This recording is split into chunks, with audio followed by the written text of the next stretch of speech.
त्रिपुरा के महामान्यवर राजकुमार नवाब चंद्र देव बर्मन और मणिपुर की राजकुमारी निर्मला देवी के यहाँ कोमिला में 1 अक्टूबर 1906 को एक पुत्र प्राप्त हुआ। कुछ पारिवारिक रंजिशों के कारण नवाब चंद्र राजगद्दी छोड़ के कोमिला आए थे। दर्शकों, अगर ये घटना नहीं घटी होती तो हिंदी फिल्म म्यूजिक जगत पिता पुत्र संगीतकार की जोड़ी से शायद ही वंचित रह जाता।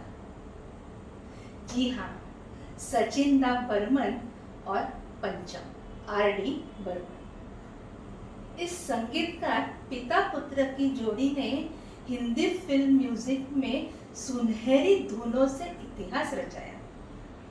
कोमिला का वातावरण, बहता पानी, बारिश की बूंदों का धरती माता पर गरजना और हवा का झोंका कानों में मानो गुंजन कर रहा हो। यह सब सचिन दा बर्मन के कानों पर जरूर पड़ा होगा और यह उनके लोक संगीत रूमानी गानों में प्रकट होता है। गोमती के किनारे भी यही वातावरण सचिन दा ने महसूस किया होगा। दुर्गावरी किनारे बेत की पट्टी से उन्होंने बांसुरी बनाई थी। रफी साहब बचपन में एक फकीर के पीछे जाते थे। उसकी गाई हुई भजनों से वो प्रभावित होकर गुनगुनाते थे। ठीक वैसे ही बर्मन दा वैष्णव संप्रदाय के बाउल संगीत गाने वाले लोगों के पीछे जाते थे। भीगी हुई मिट्टी की गलियों, शब्दों और सुरों के संगम से रामायण बताने वाला माधव और भटियाली धुन 2 तार पर गाने वाला अनवर, इन दोनों को बर्मन दा अपना पहला गुरु मानते थे।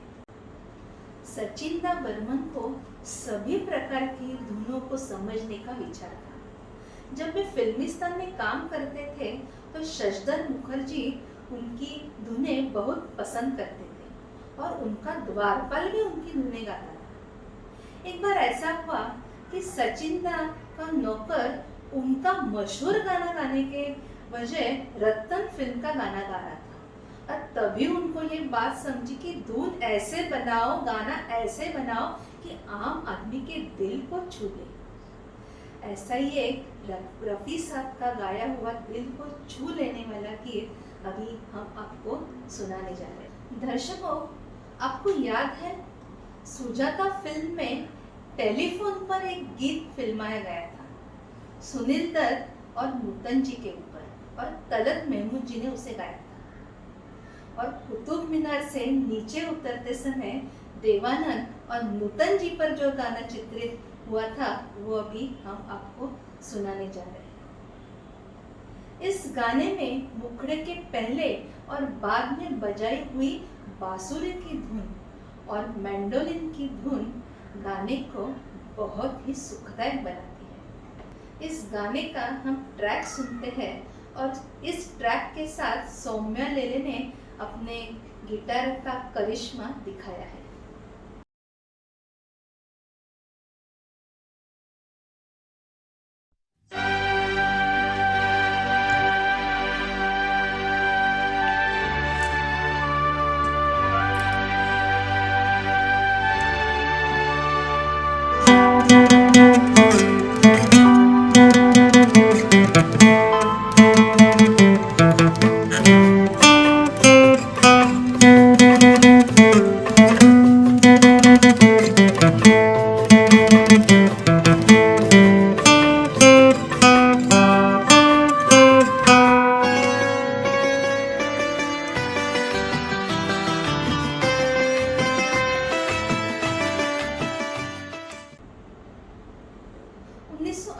में एक फिल्म आई थी सोलबासा। उस फिल्म में देवानंद जी और वहीदा जी पर एक गाना चित्रित हुआ है और इस गाने में प्लेबैक में माउथ ऑर्गन पंचम ने बजाई है।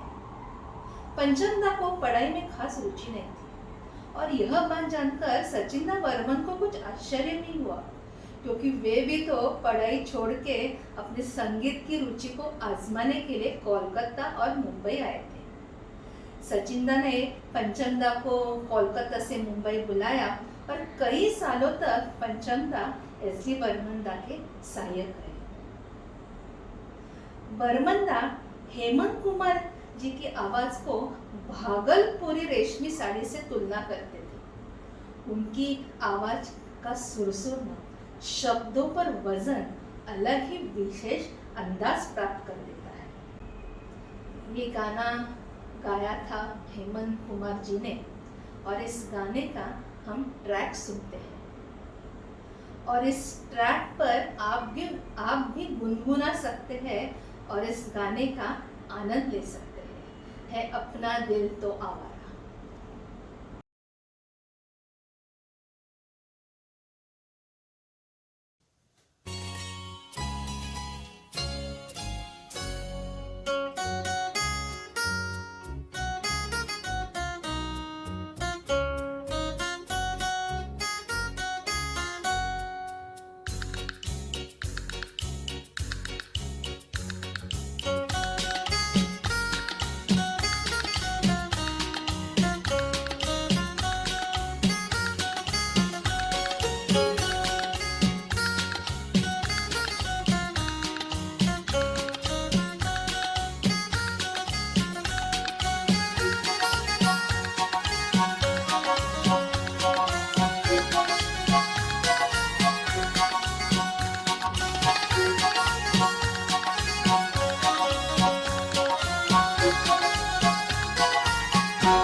की फिल्म तीसरी मंजिल ने पंचम को सफलता की ऊंचाई पर खड़ा कर दिया। मजरू सुल्तानपुरी जी ने पंचम का नाम सुझाया था इस फिल्म को संगीत देने के लिए।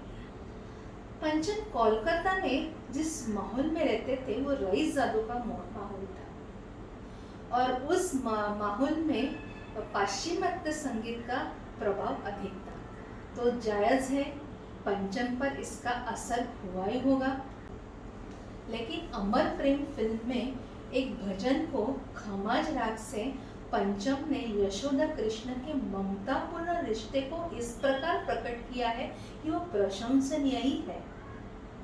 जब पंचम इसकी धुन बना रहा था तो एसडी बर्मनदा ने उसे याद दिलाया कि उस धुन में मातृ प्रेम की भावना, अप्रतिबंध प्रेम, बाल क्रीड़ा से ममता, आनंद, ममता की चिंता, यह सब प्रकट होनी चाहिए। मैया रे इस शब्द पर जोर देने के बाद मानो ये भजन वो गाने की परिसीमा पार कर गया और ऐसे पार कर गया कि कोई भी माँ उसे सुनकर रो पड़ी। आइए सुनते हैं साजिरी लेले की सुमधुर आवाज में।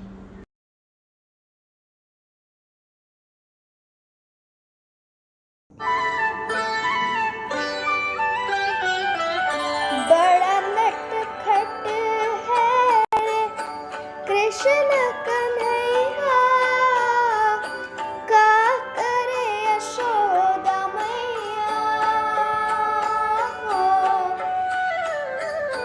बड़ा नटखट है कृष्ण कन्हैया, का करे यशोदा मैया। बड़ा नटखट है रे, ढूंढे रे अखियाँ उस चहुओर, जाने कहाँ छुप गया नंद किशोर।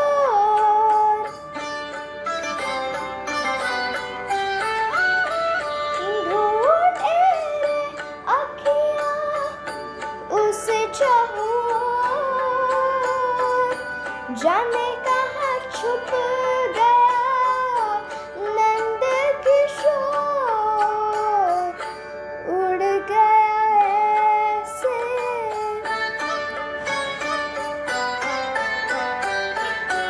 उड़ गया ऐसे जैसे पुरवैया, का करे यशोदा मैया। बड़ा नटखट है रे कृष्ण कन्हैया, का करे यशोदा मैया।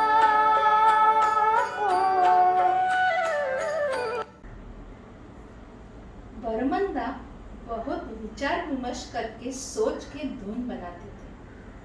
कई दिनों तक अपने धुनों पर काम करते थे। हर एक गायक गायिका के आवाज की सीमा को वो जानते थे। कब प्रोत्साहन देके उनके गले से सर्वोत्तम गाना गवाना और कब थोड़ा ढील देके धुन को आसान करना। गाइड फिल्म के वक्त सचिन दा की तबीयत कुछ ठीक नहीं थी। एक के बाद एक प्रोड्यूसर्स उनसे दूर जाने लगे, सिवाय एक के, वो थे देवानंद साहब। देवानंद साहब ने तो ठान ली थी, बरमंदा नहीं तो कोई भी नहीं। वे रुके बरमंदा की तबीयत ठीक होने तक और बाकी के गाने उनसे गवाए। रफी साहब गाइड के फिल्म के गानों में बराबर बैठे थे, लेकिन नवकेतन फिल्म किशोरदा की कमी को बहुत ही महसूस कर रहा था। उन दिनों किशोरदा अपने निजी मामलों के कारण रिहर्सल पे ध्यान नहीं दे पा रहे थे और रिकॉर्डिंग भी उनसे नहीं होती थी। लेकिन देवानंद साहब की बात वो कैसे टालते थे, सीधा पहुंचे बरमंदा के घर। बरमंदा ने 3 देवियां फिल्म के लिए ख्वाब हो या तुम कोई हकीकत हो ये गाने की रिहर्सल किशोरदा से की। बरमंदा इतने खुश हुए कि उन्होंने किशोरदा का माथा चूम दिया और बस तभी देवानंद साहब ने ऐलान किया कि किशोरदा भी गाइड फिल्म के लिए एक गाना गाए। गाइड फिल्म की शूटिंग पूरी हो चुकी थी, लेकिन किशोरदा एक गाना गाए इसलिए खास एक सीन तैयार किया गया और किशोरदा ने उस सीन में लता जी के साथ एक गाना गाया। वो कौन सा गाना है, आइए सुनते हैं।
सौम्या का गिटार बजाना जरूर पसंद किया होगा। और इस गाने में मुखड़े के बाद जो सैक्सोफोन की धुन है वो बहुत ही प्रशंसनीय है।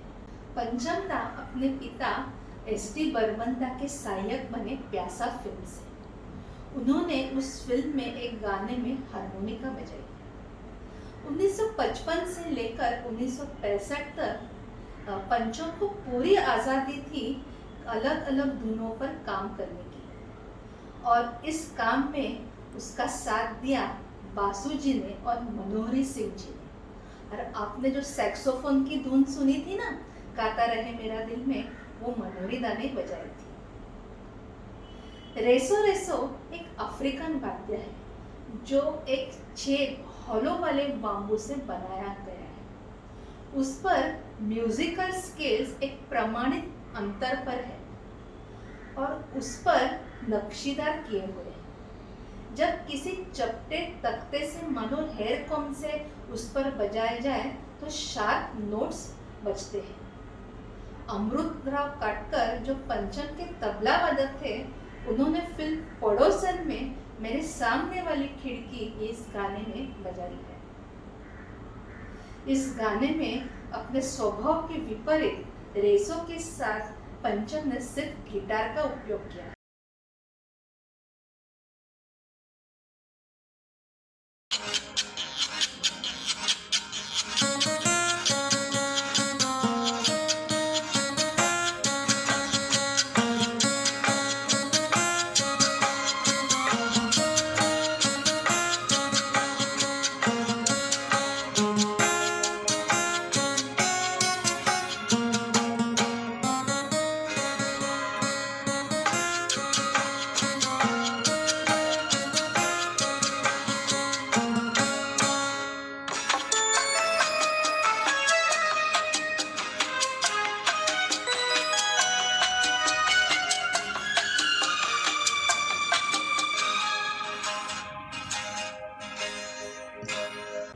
सचिन दा हमेशा सीन का नियंत्रण करते थे। उनको ऐसे लगता था कि उनका हर एक गाना मशहूर हो जाए। पंचम का भव्य ऑर्केस्ट्रा की ओर आकर्षण था। ट्रम्पेट, सैक्सोफोन, जैज, बोसा नोवा, यह सब आरडी की देन है। इस पिता पुत्र संगीतकार जोड़ी की मशहूर सुनहरे गानों का दौर अगले महीने जारी रहेगा। तब तक इन गानों का आप आनंद लीजिए। नमस्कार।